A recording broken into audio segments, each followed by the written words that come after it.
Allah is the merciful and beneficent. Today, our topic of discussion is that of the inversion.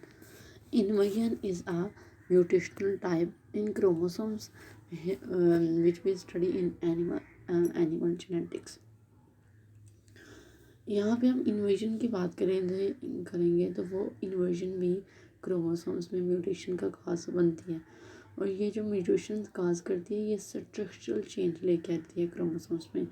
और ये जो structure में chromosomes के structure में change लेके आ रही होती है, ये जीन्स अरेंजमेंट में चेंज लेके आ रही होती है।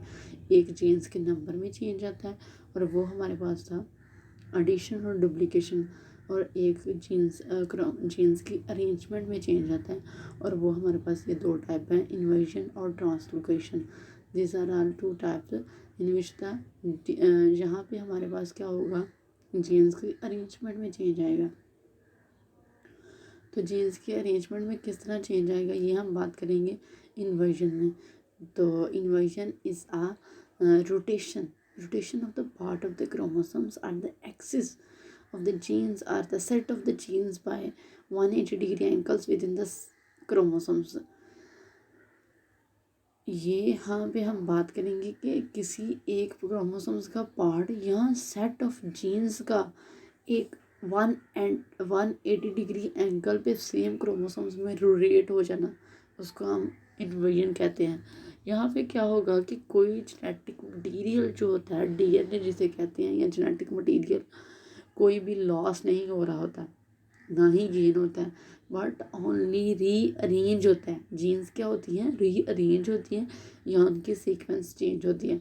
लाइक यहाँ पे हमारे पास एक एग्जांपल है, ये हमारे पास एक क्रोमोसोम्स है, उसके ऊपर ये सारी जीन्स प्रेजेंट है, 1 2 3 4 5 6 7 तक हमारे पास उसके ऊपर जीन्स प्रेजेंट है। 2 और 3 और 5 और 6 के तमाम हमारा ब्रेक केज हुआ है। अब यहाँ पे हम अगर पार्ट ऑफ क्रोमोसोम्स के 3 4 5 इतना सा पार्ट या सेट ऑफ जीन्स को अगर हम ब्रेक करते हैं, तो ब्रेक करने के बाद इसको रोटेशन होनी है 180 डिग्री एंगल पे इसी ही क्रोमोसोम्स के अंदर। तो किस तरह होगी, 5 पहले आ गया, 4 बाद में आ गया, फिर 3 आ गया, वो आप नेक्स्ट देख सकते हैं। ये 1 2 5 4 3 6 7, तो ये रोटेशन हुई 180 डिग्री एंगल पे। पहले ब्रेकेज हुआ, फिर बाद में रोटेशन हुई, फिर बाद में रीयूनियन, दोबारा फिर ये रीयूनियन हो गया सेम क्रोमोसोम्स में अंदर। तो ये क्या हुआ, यहाँ पे कोई जेनेटिक मटेरियल लॉस नहीं हुआ, ना ही गेन हुआ, बट ओनली रीअरेंज आ रहा है, सिर्फ रीअरेंजमेंट हुई है जीन्स की, या जीन्स की सीक्वेंस चेंज हुई है। नेक्स्ट अगर हम बात करेंगे कि what is a inversion heterozygote. Inversion heterozygote क्या होता है हमारे पास, इसमें क्या होता है, inversion heterozygotes has 1 chromosomes in the inverted forms in the homologous chromosomes. Homologous chromosomes में क्या होता है कि एक जो क्रोमोसोम्स होता है वो इन्वर्टेड होता है और एक नॉन इन्वर्टेड होता है, मीन्स एक नॉर्मल होता है और एक इन्वर्टेड होता है। जो लोकेशन होती है ना इन्वर्टेड सेगमेंट की, उसको हम साइटोलॉजिकली डिडक्ट कर सकते हैं within the meiotic nuclei of such heterozygotes in the presence of the inversion loop. Inversion loop की वजह से हम जो एक क्रोमोसोम्स इन्वर्टेड हो जाता है ना, उसकी हम लोकेशन को फाइंड आउट कर सकते हैं within the inversion loop की हेल्प से। और ये जो होती है ना लोकेशन ऑफ सेंट्रोमेयर्स के हिसाब related to the inverted segments that genetic behaviour of the chromosomes, इसके हिसाब से भी हो सकती है। कि मतलब वो कह रहा है कि जो सेंट्रोमेयर्स होता है ना वो inverted segments of genetic behaviour के हिसाब से रिलेट कर रहा होता है। नेक्स्ट अगर हम बात करें कि 2 टाइप्स होती हैं इन्वर्जन की, पैरासेंट्रिक इन्वर्जन और pericentric inversion. Para means without and peri means within the presence of the inversion centromeres. Para में क्या होता है कि इस तरह की इन्वर्जन होती है जिसमें सेंट्रोमेयर इन्वॉल्व ही नहीं होता, तो इसको हम कहेंगे पैरासेंट्रिक इन्वर्जन। अगर सेंट्रोमेयर इन्वर्जन में इन्वॉल्व होता है, मतलब इन्वर्जन जो हम पार्ट या सेट ऑफ जीन्स इन्वर्ट कर रहे हैं, लाइक हमने 4 5 6 7 वाली इन्वर्ट की थी, वो पार्ट ऑफ सेट या सेट ऑफ जीन्स जिसमें रोटेशन होती है within the same chromosomes at 180 degree angle. तो वो जो इन्वर्जन हो रही होती है अगर उसमें सेंट्रोमेयर इन्वॉल्व होता है तो उसको हम पैरासेंट्रिक इन्वर्जन कहेंगे। अगर उसमें सेंट्रोमियर इन्वॉल्व नहीं होता तो उसको हम पेरीसेंट्रिक इन्वेजन कहेंगे। यहाँ पे आप देख सकते हैं ये एग्जांपल्स है हमारे पास ABCDEF और G। ये EF के दरमियान एक सेंट्रोमियर प्रेजेंट है। जब इसमें इन्वर्जन होगी तो सेंट्रोमियर इन्वॉल्व नहीं होगा, सेंट्रोमियर से पहले पहले पार्ट में ही इन्वर्जन होगी। लाइक ये देखें ABEDC, मतलब इन्वर्ट हुआ ना ये पार्ट इन्वर्ट होके, लेकिन सेंट्रोमियर वहीं का वहीं रहा। लेकिन अगर हम पैरासेंट्रिक अगर हम पेरीसेंट्रिक की बात करें, ये देखिए AB के दरमियान सेंट्रोमियर है और सेंट्रोमियर वाला पार्ट ही इन्वर्ट होगा, B जाके 180 डिग्री एंगल पर रोटेट करेगा और सेम क्रोमोसोम्स के अंदर ही B 180 डिग्री पे रोटेट करेगा, सेंट्रोमियर इन्वॉल्व होगा, BCD ये सारा पार्ट जो होता है ना ये इन्वर्ट करेगा। पहले ब्रेकेज होगा यहाँ से, फिर इन्वर्ट करेगा, रोटेशन होगी एट 180 डिग्री एंगल, फिर सेम क्रोमोसोम में रीयूनियन हो जाएगा। ये देख सकते हैं आप, मतलब D पहले आ गया, फिर C है, फिर B है और सेंट्रोमियर उसके साथ B के साथ आ गया EFG। ये पेरीसेंट्रिक इन्वर्जन हो। होमोलोगस क्रोमोसोम्स की अगर हम बात करें तो वहाँ पे क्या होता है कि identical inversions in each members appear of undergoes a normal distribution in meiosis, but however crossing over in heterozygous produce deletion, duplications and other centrifugations। Next अगर हम क्रॉसिंग ओवर की बात करें तो पैरासेंट्रिक में इनका क्रॉसिंग ओवर होती है और पैरी में भी होती है, मतलब दोनों इन्वर्जन में क्रॉसिंग ओवर तो लाजमी होनी है। अगर क्रॉसिंग ओवर होती है तो उसका रिजल्ट क्या होता है वो हमने देता है, लेकिन अगर पैरीसेंट्रिक इन्वर्जन में अगर क्रॉसिंग ओवर होती है तो वो रिजल्ट करती है हमारे पास डुप्लीकेशन एंड डिलीशन, और इसमें जो क्रोमोसोम्स प्रोड्यूस होगा वो एसेंट्रिक क्रोमोसोम्स होगा। लेकिन अगर क्रॉसिंग ओवर होती है पैरासेंट्रिक इन्वर्जन में और उसमें जो क्रोमोसोम्स प्रोड्यूस होगा वो हमारे पास क्रोमोसोम्स वो वाला होगा डायसेंट्रिक, मतलब उसमें 2 सेंट्रोमेयर प्रेजेंट होंगे और इसमें 1 सेंट्रोमेयर प्रेजेंट होगा। और वो नेक्स्ट हमारे पास बात करें when the dicentric inversions can occur then the gametes break randomly and cause the sphere abnormalities, means यहाँ पे sphere abnormalities cause कर सकते हैं ये जो dicentric invasion होती है।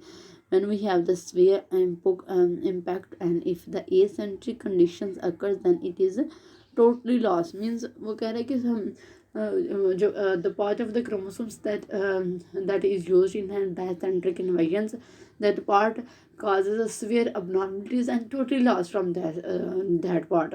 नेक्स्ट यहाँ पे अगर हम बात करें तो ये हमारे पास एक क्रोमोसोम्स है, ये आप देख सकते हैं, ये एक नॉर्मल क्रोमोसोम्स है, एक दूसरा ये एक रॉड्स जिस पे बने हैं, ये एक क्रोमोसोम्स है, एक सफेद वाला क्रोमोसोम, दोनों ने क्रॉसिंग ओवर हो रही है। क्रॉसिंग ओवर हुई है तो वो एक दो ये देखें लास्ट पे हमारे पास है ये क्रोमाटिड्स जो होती है ना, ये 2 क्रोमाटिड्स, जो होमोलोगस क्रोमोसोम्स है, क्रोमोसोम्स की ये क्रोमाटिड्स जो होते हैं ना, इन्होंने अपना थोड़ा थोड़ा पार्ट एक दूसरे को दे दिया। ये देखिए नेक्स्ट आप देख सकते हैं कि जो हमारा रोड जिसमें डॉटेड लाइन थी उसने थोड़ा पार्ट वाइट वाले से ले लिया, वाइट वाले ने थोड़ा अपना पार्ट उधर से ले लिया, मतलब एक्सचेंज कर लिया अपना पार्ट, थोड़ा थोड़ा पार्ट ऑफ जीन्स या सेट ऑफ जीन्स एक दूसरे के साथ एक्सचेंज किए। तो ये पेरेंटल कम्बिनेशन नेक्स्ट फिर प्रोड्यूस करेगा और ये देखिए रिकम्बिनेशन नेक्स्ट फिर प्रोड्यूस, मतलब 50-50% गैमेट्स प्रोड्यूस हो रहे हैं। तो इसमें क्या होता है कि 50% parental combinations and 50% recombination in the gamete after the inversion, मतलब इन्वाइजन के बाद भी 50% आता है।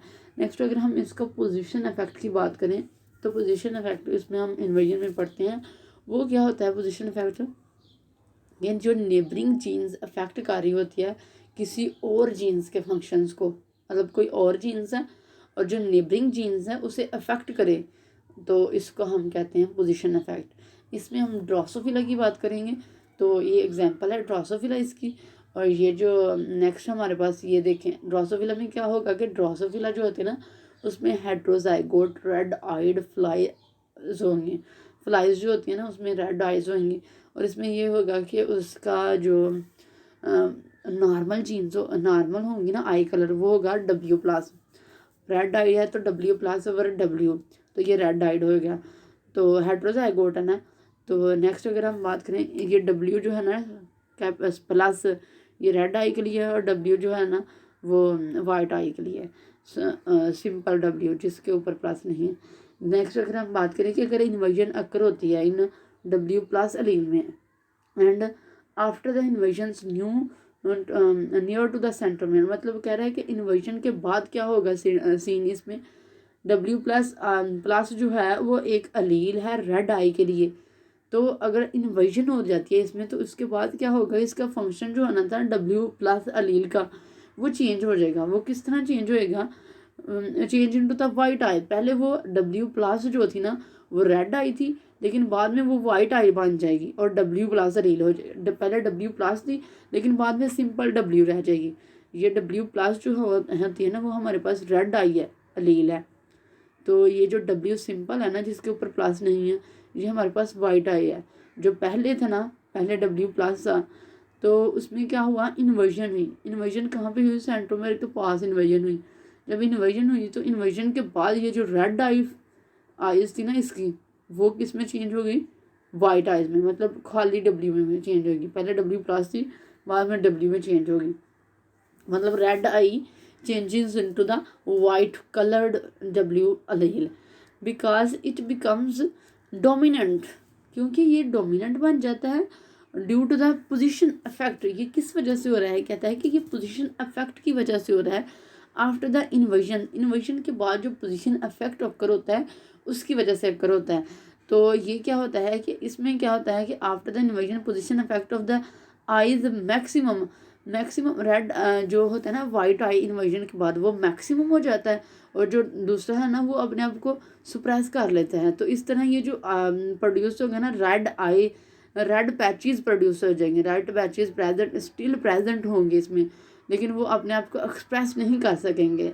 वाइट आई जो कलर होगा ना, तो इसको हम कहते हैं मोल्टेड आइड या रेगोरेटेड आइज, या फिर eyes with the red patches, तो इसको मोल्टेड आई भी कहा जाता है। तो ये पोजीशन इफेक्ट की मतलब एक जो अलील है, W अलील थी हमारे पास, वाइट अलील थी, उसने रेड अलील जो है वो पहले थी रेड अलील वाली को उसने सुप्रेस कर लिया, खुद अपने आप को शो कर दिया। मतलब खुद का फंक्शन जो होता है ना, मतलब नेबरिंग जीन्स थी ना, वाइट आइज जो थी ना वो उसकी नेबरिंग जीन्स थी, रेड आई थी W प्लस की। और जो नेबरिंग जीन्स है ना उसने अपना पोजीशन इफेक्ट शो करके ना इन्वर्जन की वजह से अपना पोजीशन इफेक्ट शो किया, और जो उसकी रेड आई थी ना उसको चेंज कर दिया अपना वाइट आई में, क्योंकि इसका जो एक्सप्रेशन है ये मैक्सिमम होता है। इन्वर्जन के बाद अपने आप को ये मैक्सिमम शो करेगी। जो वाइट आई होएगी ना अलील W अलील, वो अपने आप को मैक्सिमम शो करेगी और दूसरे को सप्रेस करने की कोशिश, मतलब उसके फंक्शन को अफेक्ट किया है ना इसने, W अलील ने उसके फंक्शन को अफेक्ट किया है और ख़ुद अपने आप को शो किया है, उसको सप्रेस कर दिया, खुद ही एक्सप्रेस किया अपने आप को, तो उसको सप्रेस कर दिया। तो इस तरह इसने अपना डोमिनेंट करेक्टर शो किया है। ये जो है तो ये रिसेसिव थी, वाइट आई थी तो रिसेसिव थी, रेड आई थी तो वो डोमिनेंट थी, लेकिन इसने इन्वर्जन के बाद पोजीशन इफेक्ट की हेल्प से अपने आप को डोमिनेंट एक्सप्रेस करवाया और उसको रिसेसिव एक्सप्रेस करवाया। तो ये हमारे पास पोजीशन इफेक्ट की एग्जांपल्स थी। लेकिन जो रेड आई ना उसमें थोड़े थोड़े पैचेस फिर भी प्रेजेंट होंगे, तो इसको हम मोल्टेड आई भी कह सकते हैं। This is all about my topic.